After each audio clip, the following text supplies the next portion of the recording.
मी तुम्हाला खरं सांगतो, मला ना माझ्या कडेवरती माझी पोरं खेळवायची आहेत.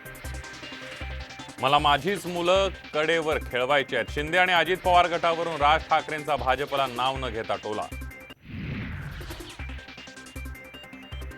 शरद पवार आणि अजित पवार आतून एकच, लोकांना मूर्ख बनवण्याचं काम सुरू. राज ठाकरेंचा दोन्ही पवारांवर हल्लाबोल.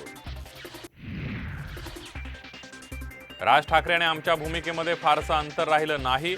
योग्य वेळी योग्य निर्णय घेऊ. मनसेसोबतच्या युतीवर देवेंद्र फडणवीसांचं सूचक विधान. शरद पवार गटाचे 5 ते 6 लोकसभेचे उमेदवार निश्चित, तर शाहू महाराजांनी निवडणूक लढण्यास होकार दिला नाही. शरद पवारांसोबत झालेल्या बैठकीनंतर जयंत पाटलांची माहिती. स्वाभिमानीसाठी साथ सोडणारे दिल्लीत जाऊन 3-4 जागांसाठी हात पसरतायत. संजय राऊतांचा शिंदे आणि अजित पवारांवर हल्लाबोल.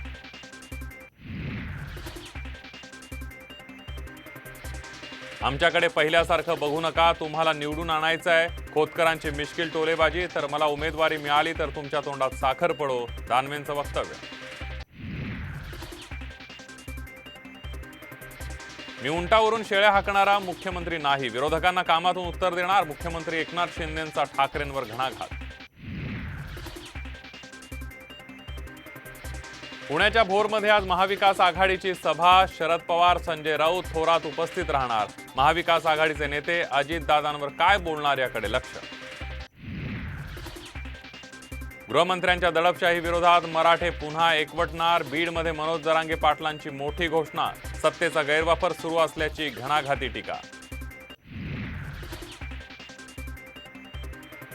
आणि पुण्यातील कसबा पेठेतील शेख सल्लाउद्दीन दर्ग्याचा वाद अखेर मिटला. दर्गा कमिटी अनधिकृत बांधकाम काढणार. पोलीस आणि पालिकेसोबत झालेल्या बैठकीमध्ये तोडगा.